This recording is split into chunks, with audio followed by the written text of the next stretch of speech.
This is the show where we talk about the biggest games of the weekend, and this is um, a big weekend for football in general, not just even college or pro. It's both, and right here we got the best three people to talk about some NFL and college football, and myself, Bobby, and Lexi. Welcome to the show. Welcome to Multiplicity Media Network. If this is your first time tuning in, we appreciate you watching. Um, Real quick though, before we start, I just wanted to take a moment because sometimes like football is awesome, especially when your teams are doing well, but sometimes football can be frustrating and heartbreaking and annoying. And so, I just wanted to take a brief moment of silence for myself as a UNC fan who was prepared and really like expected this to be like the best year of UNC football ever, and was let down not once but twice in the past 2 weeks with inexcusable losses. And then our friend Bobby, who he had better success recently, but um, everything was right in front of you. Big win over Texas, top 14 conversation, and you go into Kansas, no Jalen Daniels, and unfortunately the defense doesn't hold up, which had been doing great all year. A brief moment of silence for some tough breaks in football. Yeah, right, no. Thank you. A brief moment. No, here's the thing. That was such a brutal loss. Weather was awful. I was in Lawrence for that one. Just a weird, funky game. Weather delay. Kansas. Look, I don't know how much just the general populace understands how much better this team has gotten. Lance Leipold has things under control there, even when though Daniels, Jason Bean is still a pretty solid threat on offense. And, frankly, what Leipold's done has been really, really impressive. And look, I'm just saying, if you're Michigan State, if you're a program like that, he needs to be number one on your list. He is a absolute program builder. Incredible work. He's been cooking since University of Wisconsin Clearwater. So, or Whitewater or whatever it was. I don't know. Regardless, KU played a good game. OU had their chances to win it. We blew it. And it's unfortunate, but look, it's just a part of it. Yeah. As for UNC, it feels like I spent so much time roasting the USC Trojans and talking, and nationally we're talking about Caleb Williams, and he had a couple of kind of like rough games. So it's not all on the defense, but we're talking about these letdowns of Lincoln Riley and these defenses, even though he keeps having these like Heisman quarterbacks. And now I know what USC fans are feeling because you have a great quarterback.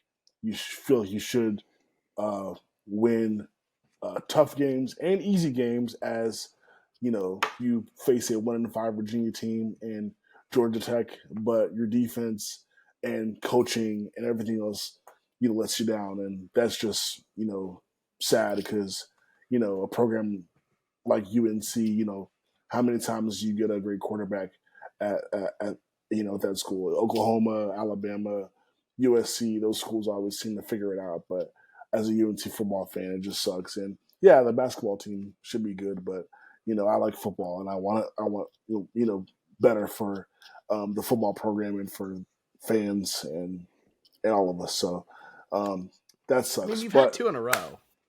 Yeah.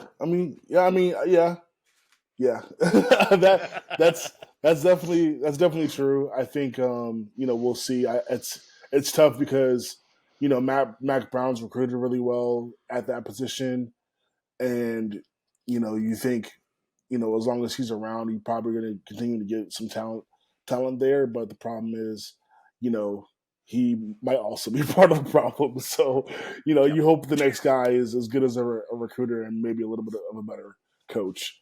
But one more thing before we get to the games, the college football committee rankings are going to come out. So we're recording this on Halloween, Tuesday, the 31st.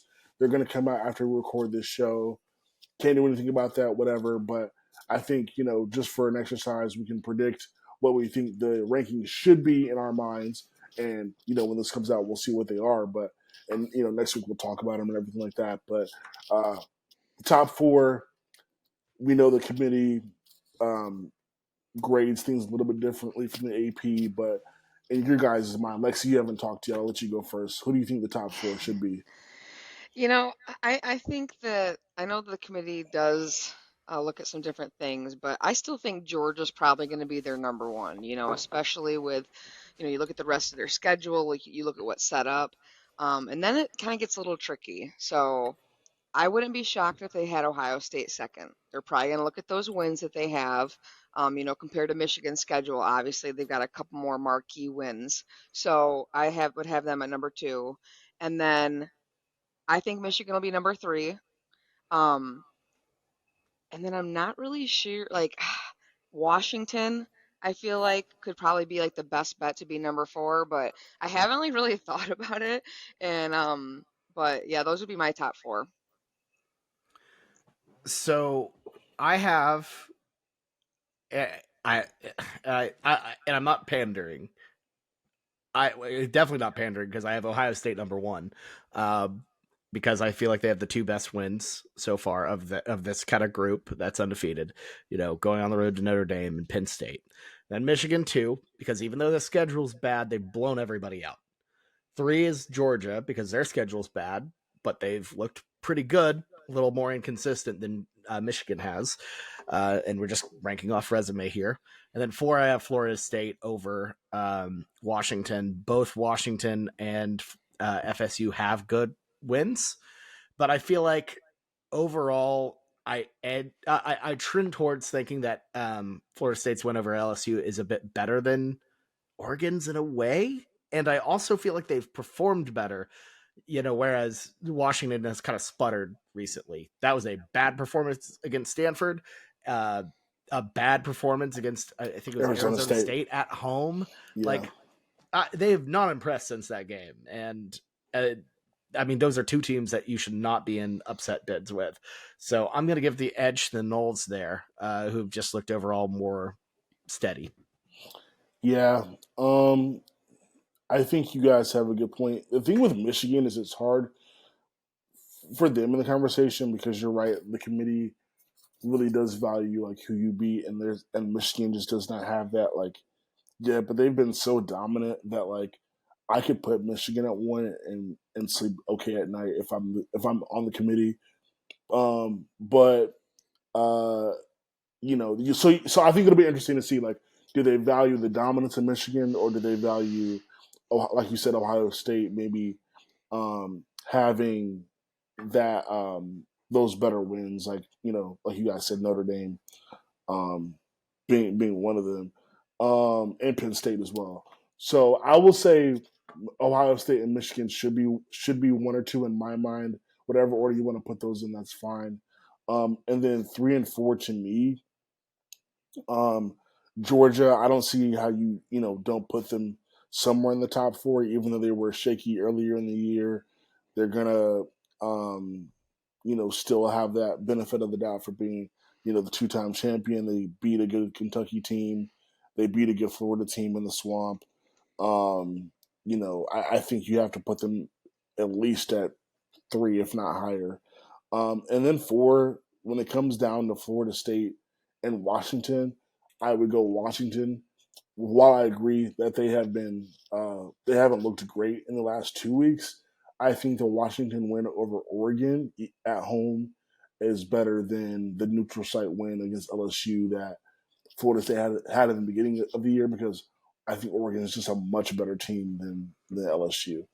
And really those are the only signature wins that both those teams have, because we'll see if the committee even ranks Duke. The Duke win that Florida State has might not be a ranked win, and then of course the Clemson win won't be ranked. So you're going off of the LSU or Oregon in Washington's case. So I'm going to lean Washington at 4 for me. But yeah, it should be interesting to see kind of what they do tonight. And yeah, like I said, obviously we'll talk about it on the next show. And this is when we kind of get into the real nitty gritty of the season, is when we start getting committee rankings. So looking forward to that right after this. Okay, so the first game we're going to talk about in our Big Four is going to be Bedlam, Oklahoma at Oklahoma State. Maybe not. I forget what we if we even talked about Oklahoma State in the Big 12 preview, but I don't think they were really on our radar or a team that I forgot what their over under was for their win total, but kind of sneaky good team this year. This game is in Oklahoma State. Oklahoma is favored by 5.5. Over under 60.5. Oklahoma, of course, is ranked in the top 10 still. While OK State is not ranked, but they are 6-2, I believe. So yeah, what's the vibes going into Bedlam, Bobby, and what are the stakes for OU with the right? loss? So this is definitely a very unique Bedlam. This is going to be the last Bedlam, essentially. These two teams have played over 100 times. At this point, like 115 whatever times, and it's over after this. The two teams do not have plans to continue in non-conference, and after this, it's just done in football. So there's a little bit of sadness, a little bit of weirdness with it. It's just weird overall on that end. But I think overall in the state of Oklahoma, it's so bizarre how big, how massively this game has flipped in the past 2 weeks. Because Oklahoma State was dead in the water after that South Alabama loss. I mean, dead. And then bouncing back, with a pretty shoddy loss to Iowa State, the Cowboys spent like a good fourth of their season rotating 3 quarterbacks. It was a disaster. And then they figured it out. Stuck with Alan Bowman, former Michigan man, kind of. And then out of nowhere, they were given a gift in the form of, Barry Sanders reincarnate and Ollie Gordon, different type of player. But the numbers he's been putting up, I don't know if national people get it yet, how good Ollie Gordon has been. The man's putting up like 250 yards a game. Like, it's some just genuinely insane rushing yards. Game after game after game. This Cowboy team, who a lot of people have given up on, has just now risen into a legitimate Big 12 contender out of nowhere. And it's really mainly because of Ollie Gordon and that running attack. Meanwhile, in Norman, things couldn't be more dire. Injuries have kind of started to pile up. The offense under Jeff Lebby has completely stalled into just awfulness across the board. It's really not even Dylan Gabriel's fault. I think a lot of it's play calling. They still don't have a consistent running back. They kind of found one in Tawi Walker for a moment, but now he's hurt. So the running game is still MIA. The vibes are very low in Norman. And it's just not, it's really frankly not good right now. You go from thinking you're making a run at a college football playoff to kind of being scared for your life. But I will say this, if we want to talk about, I can't remember if this question was about stakes. If we want to talk about stakes for both of these teams, look at their schedules going forward. OU doesn't have a lot left after Oklahoma State. You have West Virginia at home. You have a trip to Provo to take on BYU. And then you have a horrible TCU team at home on Black Friday. The Pokes, their schedule, not that bad either. So I'll go as far to say that whoever wins this one has an inside track at making the Big 12 championship game, which is all of a sudden gone from a supposed OU Texas rematch to opened up to like 5 teams could make it. So it's going to be an absolute insane November in the Big 12. Yeah. Yeah, definitely going to be insane for sure. How does, I think kind of the biggest thing or the biggest takeaway, at least for me, from the OU and Kansas game was, how the defense just wasn't able to seem to get any stops when they needed to. So how does OU kind of avoid another defensive letdown against a good team on the road? I and I don't want to challenge too much because 38 points is a lot, Yeah, but I feel like defensively, at least locally, a lot of people really haven't been harping on the defense that much. sure. Kansas's points included a really short touchdown from inside their 30 because of an OU fumble, a Dylan Gabriel pick six, and just in general, like a lot of mistakes. One of them was one of those touchdowns was off of a muffed, or a dropped kickoff. So I'm not going to fully Mm. pin the defense on it. They need to play better. Their tackling needs to improve. They've kind of reverted to Alex Grinchy type of tackling, not finishing through hits. But overall, I think the biggest thing is trying to get healthy. Danny Stutzman left the game with an ankle injury. Getting him back will be big. Um, bring in freshman Peyton Bowen, who's just been an absolute stud at safety. If he can get healthy for this, that would be a big. It's just kind of get healthy and figure out your damn tackling, and I think the rest will follow. And then you kind of need the offense to actually give you some complimentary football in that end as well. There have been too many times that the defense makes a great stop, does a lot of stuff, has this momentum, and then the offense goes 3 and out because Jeff Lebby is obsessed with jet sweeps. So that lose 2 yards. So the offense has to play complementary football. The defense has to, in this game specifically, find a way to lock down and shut down Ollie Gordon, which really nobody has since. I almost said South Alabama, but really Mike Gundy shut down Ollie Gordon. He only handed the ball off to him 4 times in a loss to South Alabama. So really, if Mike Gundy just decides to not run him anymore, then I guess that's your best hope at stopping Ollie Gordon.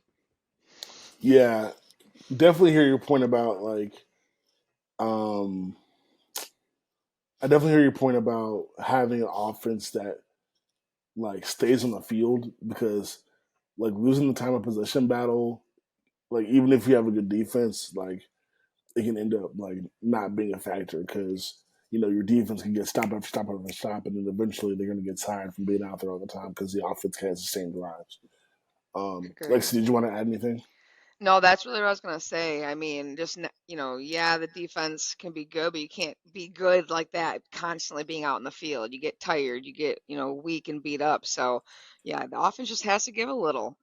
This team is talented and both sides of the ball, so it's just really about both sides equally giving into each other and helping each other out. Right. All right. So I'm going to go Oklahoma for this game. For me personally, I just feel like Oklahoma State definitely. I'm not. This is even has nothing to do with Oklahoma State. Me doubting them or thinking whatever, or looking at the records or anything like that. I just feel like I've seen Oklahoma, even though they hadn't lost yet until last week. I feel like I've seen them overcome some adverse circumstances, overcome some bad play, bounce back, and I feel like when you have a little bit more talent and, to me, the coaching advantage, you can go into games like this and get a win. Um, 5.5 is a weird number to me. I wouldn't really mess with that, but I think Oklahoma can win the game for sure. Yeah, I'm going Oklahoma too. So I really like coming off this loss, going into this game, the stakes are high, and I think that Venables just is going to have this team ready. He's gonna, not want them to slip up, and it's gonna be a good game, but Oklahoma comes out on top. Here's my thing. It's bad business to bet against OU at Bedlam. Mike Gundy is 3-15 in Bedlam games as head coach. But you got to throw the past out and focus on the present. And right now, Oklahoma State is trending in the right direction. They look deadly. They look like they're going to play incredible football. I'm not going to pick OSU to win because I think the Cowboys just are so snake bit against OU. And I feel like OU is going to bounce back, have a really big performance here. But I think it'll be close, especially, last Bedlam in Stillwater. Bedlam's always different in Stillwater. It's just OU, OSU, and Norman. It actually means something in Stillwater. These people are going to go nuts It's going to be a very, very, very orange crowd. Tickets are going for like $500 a pop just to get in. It's nuts. Wow. Like I don't think y'all know how crazy this That's like really weekend has sad been. that you're just never gonna play each other again, though. I think that's crazy they didn't have some kind of, non-conference because that's wild. I think they'll find a way eventually, but a lot of it's like OSU has a lot of future opponents locked up, and frankly, I think they're really pissed off about it because they feel left behind in some ways, and I think a lot of it too is they are just going to be very thankful to not have to play OU every year because they honestly lose every year, and it has to get annoying. And I think they're ready to become Oklahoma State rather than the team that gets beat by Oklahoma every year. So I'll put it that way. But Oklahoma State plus 5.5 is my pick. I think it's going to be close. This game has had a lot of the last time they played this one in Stillwater had a lot of weird officiating stuff. The Big 12. Not exactly giving OU the benefit of the doubt here. I'm sure old Brett Yormark, commissioner of the Big 12, would love to see a Stillwater big, rush the field, all of that. He wants to send OU off like that, I imagine. So I think the Cowboys keep it close, but just like everything in Bedlam, they come up short. I think so. Yeah. OU doesn't cover, but the Cowboys lose this game. Yeah. I think that's a good call. OSU plus 5.5. All right, great. So from a rivalry that is ending to a rivalry that as long as these two coaches keep coaching at these schools, probably has no end in sight. LSU at Alabama, a good old SEC West battle. Alabama's favored by 3.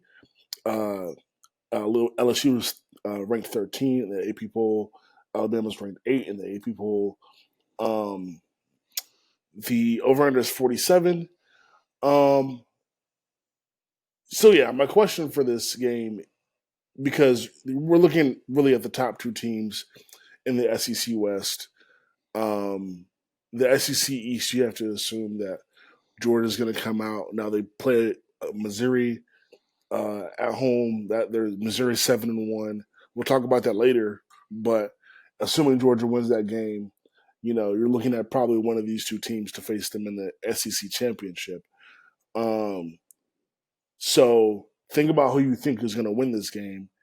And the question that I want to know from you all is, do you think the winner of this game can upset Georgia in the SEC championship? Yeah, I mean, I have Bama winning it, and I definitely think that, that defense can give Georgia a good test. I mean, especially if they don't have Brock Bowers come that time. I mean, even if they do, but I just think Bama's going to be the better matchup in that. And I think that it's possible they can beat Georgia. They're not invincible like they have been in the few years past. So they're gonna be vulnerable, and I think that Saban will probably strike and win that game. Yeah, I have the Tide in this one as well. I'm really not. I've been kind of low on LSU this entire season, even entering. And frankly, even though this Alabama team just isn't what it used to be, they just find ways to win, and I think they're going to do that again at home.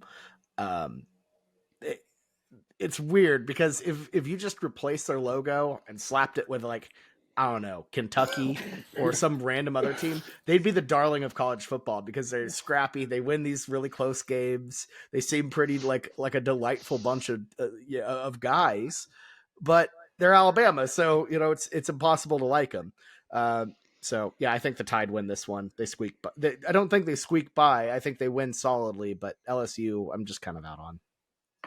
Yeah, so I have, and for the record, I have LSU winning this game. I do think Alabama. No, actually, I'll take that back. I don't think Alabama could beat Georgia in the SEC championship unless, like, it was a situation kind of like last year where like Georgia has the circumstances to where winning the SEC championship doesn't affect their CFP chances.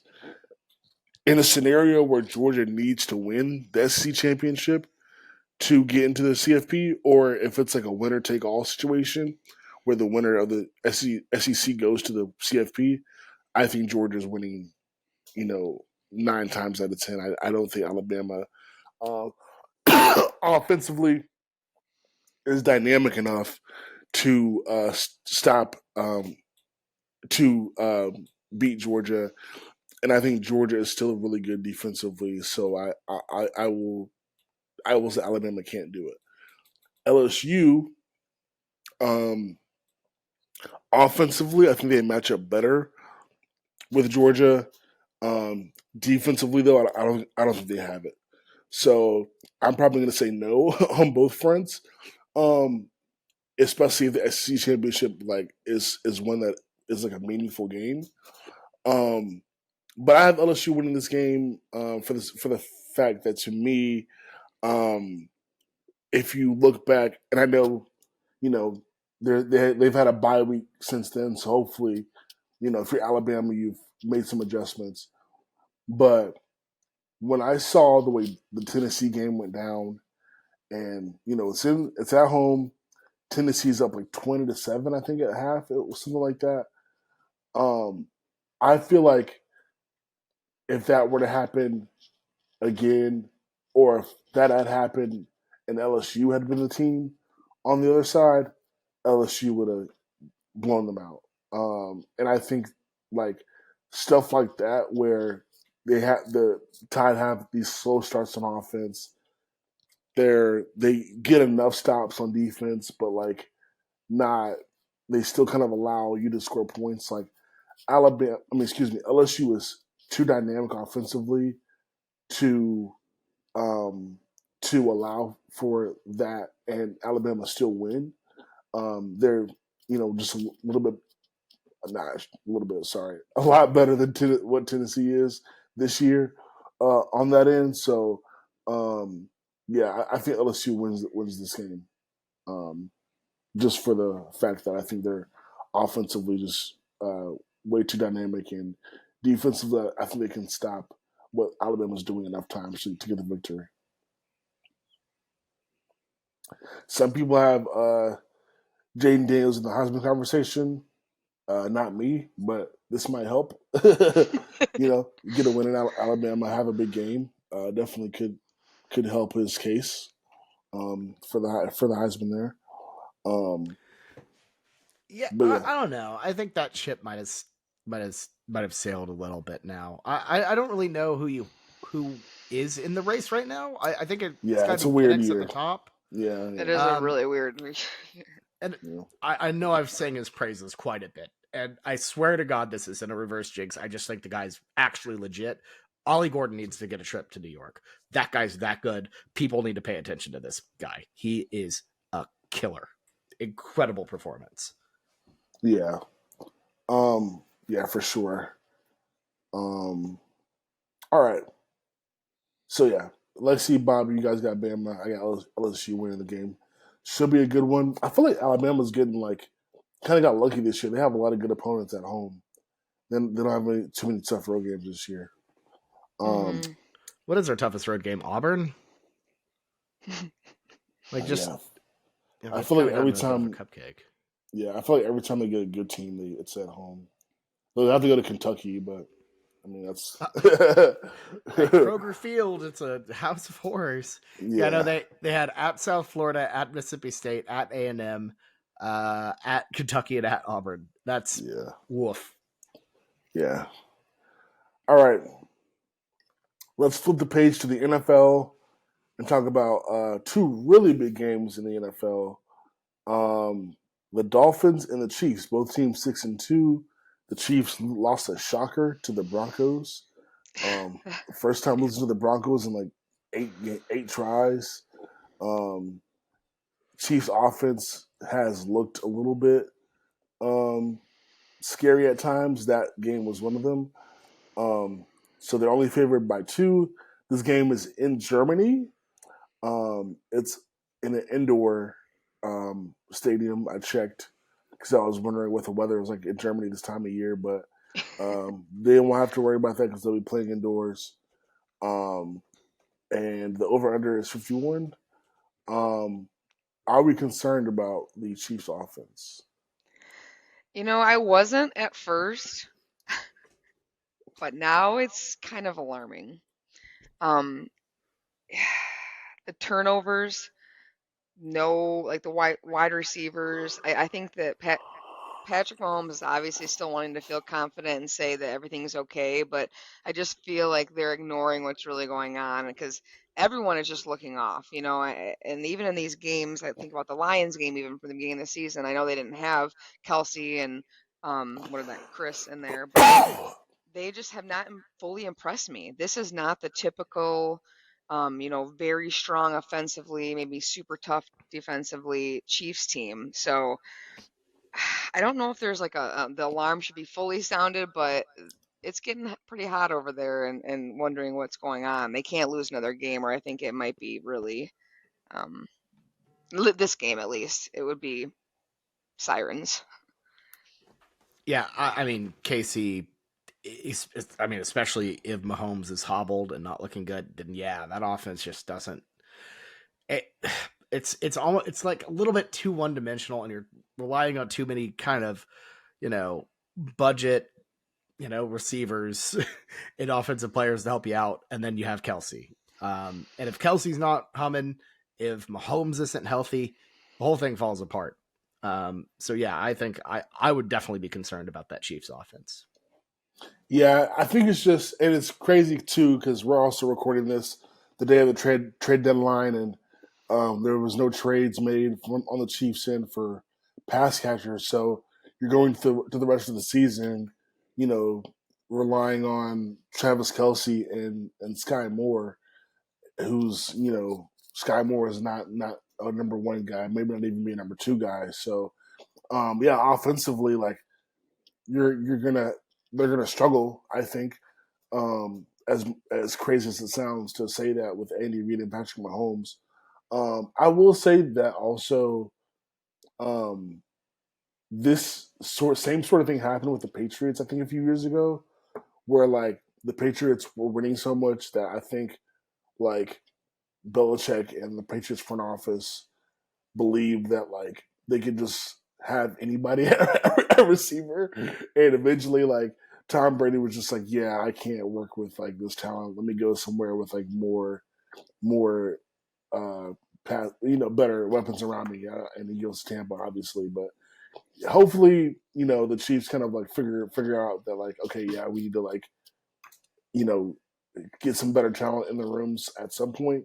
But yeah, it's looking very Patriots like on that side of the ball.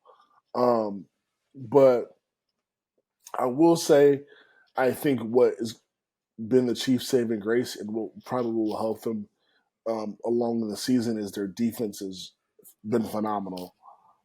So as long as they keep playing defense, keep the score low, you allow Patrick Mahomes to score enough points to beat you. But yeah, I think long term, the Chiefs definitely got to get some talent in there as Kelsey gets older, and they just need better receivers. Um, and yeah, and on the opposite side, you're playing a Dolphins team that doesn't have that problem. They have great receivers and great talent.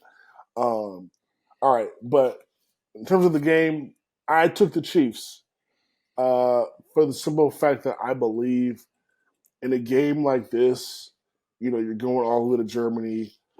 I think the Chiefs defense keeps this game a low scoring game. Again, you'll hold the offense back enough to where Patrick Mahomes can beat you with 20 points or whatever. Tua not great when he's pressured, not great with a lot of with a lot of noise in the pocket. He's better when things are on schedule and he's got a clean pocket. Um, and so yeah, I think the Chiefs make this a tough game and come out leave Germany with a win. I think Yeah, it'll be close though. Yeah, I agree. It's the defense for me that's gonna play key here. Stopping Miami's offense to not score, you basically are going to stop them. I think they can rely on the offense enough just to get, a few touchdowns. I mean, I hope so with all the money you're paying everybody there. But yeah, I don't think that they'll slip up again, at least not right now, after already dropping 2 games. So give me the Chiefs in this. I think I'm gonna zig a little bit while y'all are zagging. I'm gonna go with the Dolphins. I don't know. I feel like the Chiefs, pretty brutal performance last week. Mahomes being banged up the way he has, just not looking right, not looking like himself. I feel like the worst possible scenario is a get back game across the pond against a really good Miami team who's kind of rolling a little bit. They had their get back game last week against the Pats. I'm going to go with the Dolphins. Oh, Bryce already on. Yeah, I think it'll be a interesting game. I think the offense defense battle will be interesting. I think it's kind of cool that this is going to be in Germany. This game's going to be on way too early for me to watch it, but for those of you who are awake, it should be a good game. So what Okay, is it, like 9 a.m. or whatever, or for me, Eastern time? It's it's usually at like 6. it's at 10:30 Eastern, so it's Oh. 7 for me, 7:30. Um, this is sort of like going off track, but sort of the same topic. When the World Cup this past year was in like Qatar or whatever, um, I think the final was at like 4:30 in the morning West Coast. And the funny thing is, or actually, it was probably I think it was like it was between 4 and 6:30 West Coast. It was really early in the morning. But I was in Vegas that weekend, and obviously I was out like all night. So I was like, I'll take a quick nap, wake up, and set my alarm so I could like turn on TV and watch the World Cup in my hotel room. Woke up after the game was over. Did not see the World Cup this year because it was too early on the West Coast, and I was in Vegas, so there was no way I was waking up early enough to watch it. Nah, you got to just power through it. You got to power through it. Yeah, the nap took you down. It's funny though. My friends like they did that. They were like, "Oh, we're just gonna go to the casino and like stay up and like." Yeah, no, I couldn't hang. Um, all right, last game we're gonna talk about, big one. Cowboys and Eagles, NFC East. Could decide a lot in terms of not only the NFC East but the NFC standings as well. The Cowboys are able to sort of catch up to the Eagles. Wild card spots, home games, and playoffs, all that stuff. The Eagles are favored by 3. Over under is 46. Eagles got a big win over the Commanders this past week. That was like uh, a shootout, like back and forth type game.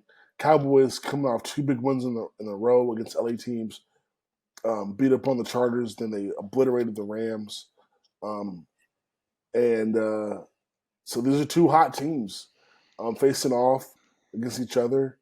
Um, it looks like we've all picked the Eagles to win this game, but uh, what do the Cowboys need to do to have a chance to win in Philly? I'll go first. Dak Okay. Dak should not turn over the ball. Yeah, Yeah, Dak, for don't be sure. yourself. Don't throw 5 interceptions in this game. Be yourself, unless you're Dak Prescott, in which case, please don't do that. No, I'm gonna say this.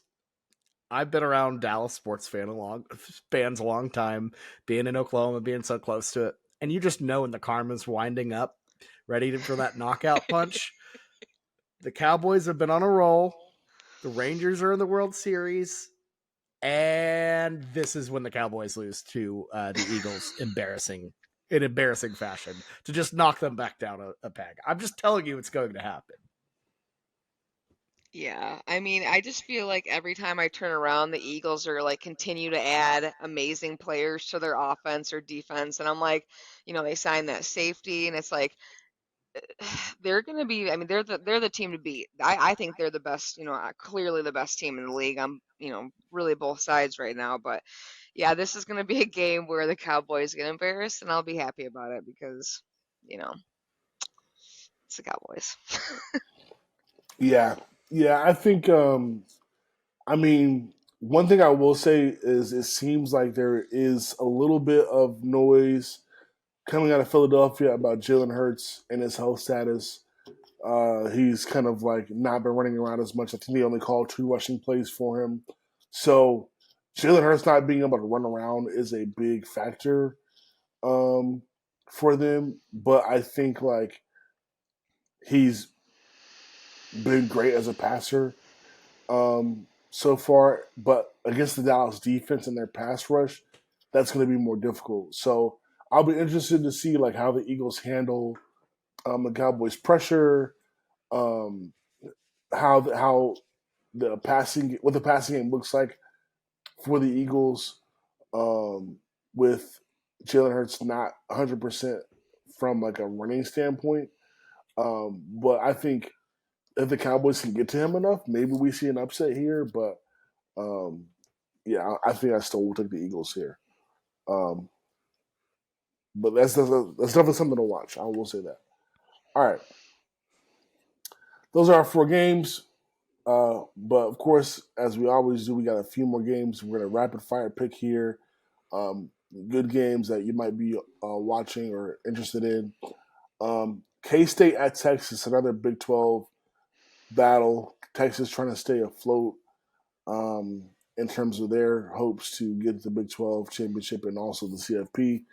Kansas State coming in with 2 losses. They're a feisty team. I'm taking the Longhorns. Okay, here's the thing with Texas. I feel like, with yours out, I feel like they've been pretty solid. They've shown a couple tough points, but the thing is, Kansas State has completely revamped themselves. They put in a new quarterback. I'm going to go with the Wildcats to get a cheeky win here. Ooh. I think Kansas State is always kind of like an underrated team. People just think they like Yeah. try to brush them off, and Defending I, Big 12 champs. yeah, and I think that maybe if this was at home, I would definitely take them. I just think with Texas kind of being strong right now, even without having their leader and it being at Texas, I'm just gonna have the Longhorns. But a cheeky win by Kansas State would be very entertaining. 'Cause 100%. Chris Kleiman does. Cheeky Uh, wins. and for those who don't know, or the latest update is that Quinn Ewers is expected to miss 2 to 4 weeks. That's the latest on his injury. Oh, So like from today? that was reported 3 days ago, but that's the Okay, latest so on yeah, this week. the Yeah, injury update this week. it's a bad AC sprain in his shoulder. Grade 2. Ouch. Yeah, yeah. That's a bummer. All right, so this another game that we thought was going to be maybe a way better or way more important earlier this year. Not so much meaningful now, but still should be a good game. There's a lot of buzz around this game because so it's Notre Dame at Clemson. A lot of buzz around this game because a fan called into a radio show and asked Dabo why he's making $11 million to be 4-4, and Dabo reamed Snap that guy. I thought it was hilarious, but I mean, good on. I mean, hey, like it was a crazy question to ask, but I mean, to have the No, balls to ask it is so funny to that's what I'm saying. Low key, it actually was kind of like a good question. It was just like, and it was a great answer. Like, I love watching him get Yeah, triggered, don't get me wrong. But I also did kind of like his response. Like, okay, come apply for the job and do something better then. You yeah, know, the whole thing was hilarious. yeah. It's so great. Uh, I love that's why you love college football right there. yeah. Anyway, yeah, I think Notre Dame wins this game. Clemson has just had some like inexcusable losses. NC State, Miami, like I just don't think they're a good team. Notre Dame, you know, having the smallest hope of maybe something a New Year's Six bowl or something. still got a lot to play for. So I don't think they will have an issue going into Death Valley and getting this win. Sam Hartman is obviously familiar with Clemson. No issue. I think Notre Dame gets this one. Yeah, same. Clemson has just been extremely underwhelming. They are not good, and I like Notre Dame here. Yeah, Clemson's done, folks. Like it's over. All of that magic left when Brent Venables left the building. Fat lady singing. I am not kidding. Dabo was ass before Brent came. He was great when Brent came, and after Brent left, he's ass once again. Yokel has turned himself back into a pumpkin. Yeah, let's go with the Irish here. I think what's even crazier than that for Clemson too has just been like the quarterback situations. Like DJ, was supposed to be like, a great guy coming in after Trevor. He's doing better at Oregon State. Cade was supposed to be, I think he was a 5-star guy. He's not looking good. So, yeah, something is going real scary. Something really scary is going on in Death Valley for sure. All right, Ohio State at Rutgers. For those of you wondering why this is a game we're talking about, well, Rutgers is 6-2. That was to my surprise. Ohio State also didn't. Hey, that's a good win for Michigan. Yeah, 6-2. 6-2 is a good one. Yeah, they're 6-2, and Ohio State obviously still undefeated, but did not look great against Wisconsin and Madison last week. But I still have the Buckeyes, but I think it should be a really fun game. It'll be interesting to see what people are or what the narrative will be if McCord has another stinker. Yeah, I can't wait for that. I think that Rutgers are going to give them a struggle in the beginning. Ohio State has obviously been a team that has started very slow all season. Luckily, I think you can kind of do that against Rutgers, but don't let it get too far. I think they scored on us first this year. I can't remember, but they're a solid team. So hopefully they're not looking past them, but they'll still come out with a win. But it's going to probably be a good one. Yeah, y'all have it right. Have just hammered the nail right on the head here. It's going to be a classic Rutgers stinker type of performance where you come out, Shiano has a good game plan. You just you just look like crap, but you out talent them at the end. That's what happens for Michigan. That's what happens with Ohio State. This is the way. This is Rutgers football.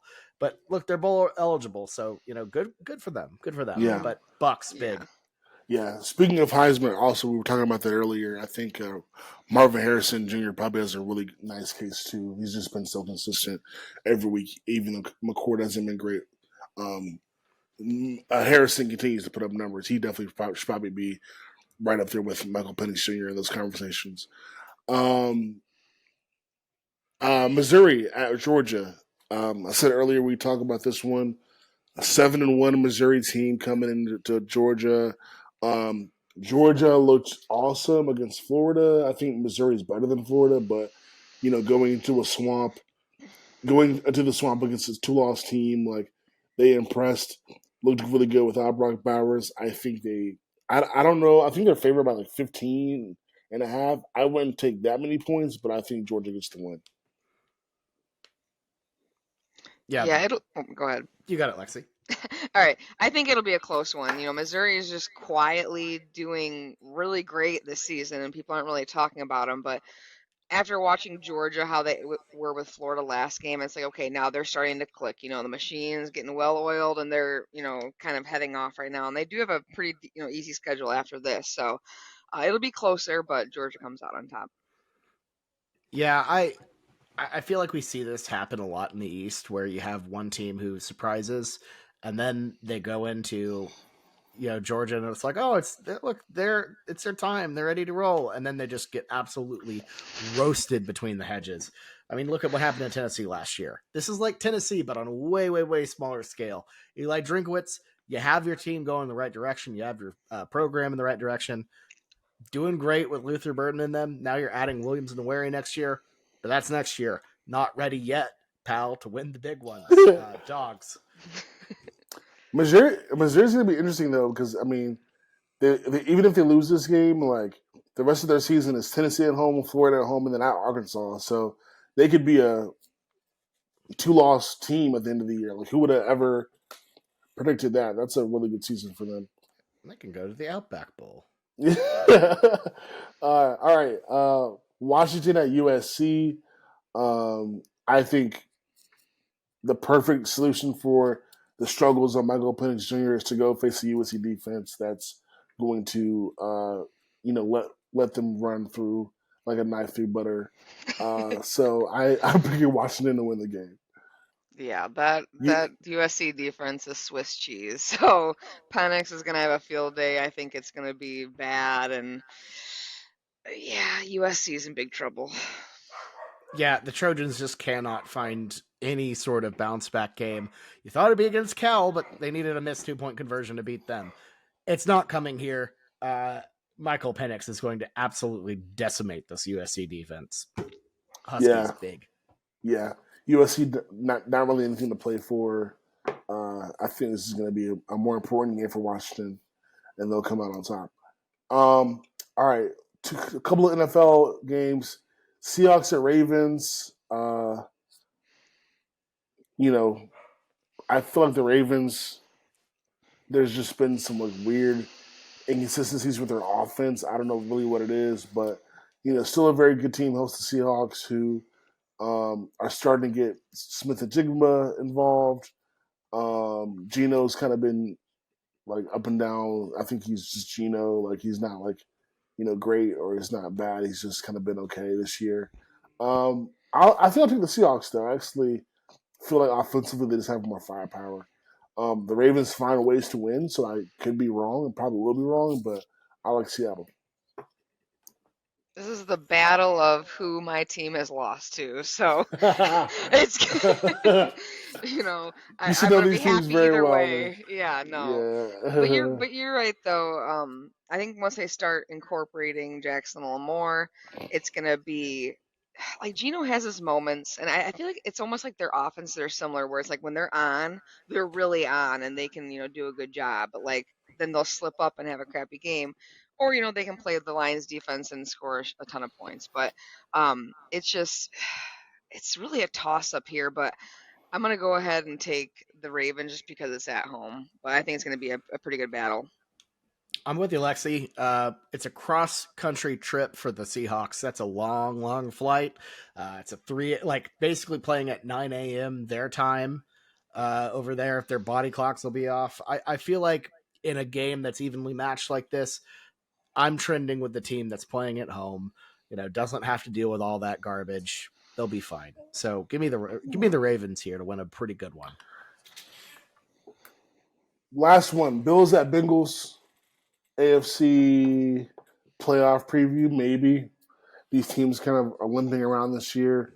Seems like Joe Burrow's got his fire back, but I like the Bills. I think the Bills probably have more ways to take advantage of what the Bengals are kind of bad at on defense.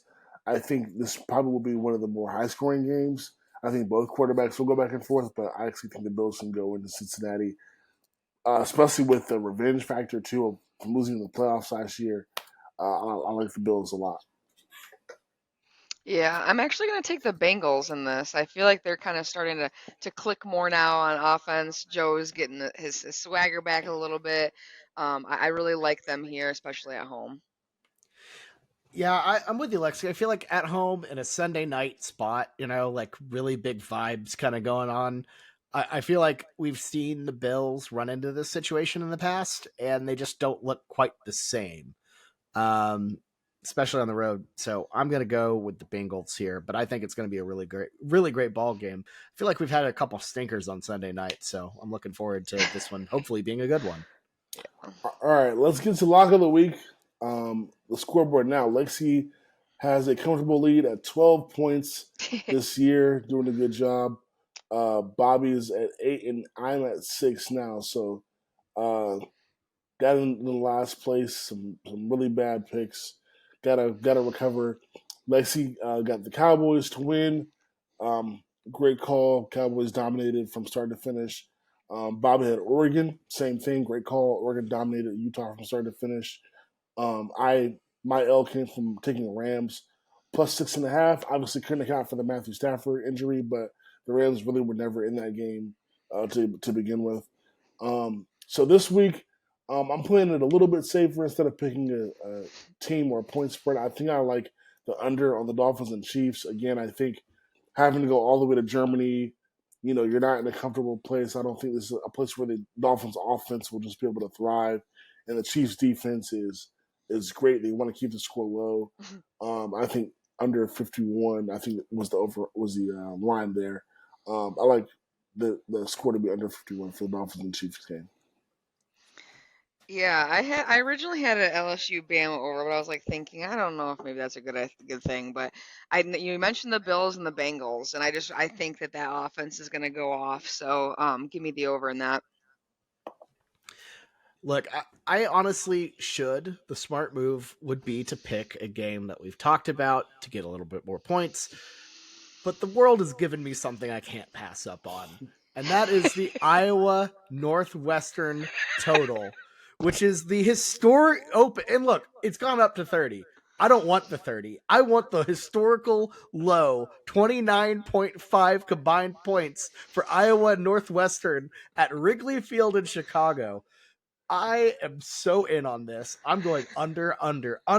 I need this to hit. I want it to hit. I want it to be 3-3, 3-2. Look like an actual baseball score out there on the diamond. I need this. And does it make sense? Probably not. I don't care. I need it to happen. I'm going Iowa Northwestern to take under 29.5 points combined. I love All right. it. Yeah, I love it. I mean, like you said, we can pick any game. That's probably gonna happen for sure. Yeah, easy 1 point. I like it. Just get yourself a point on the board. Live to fight another day.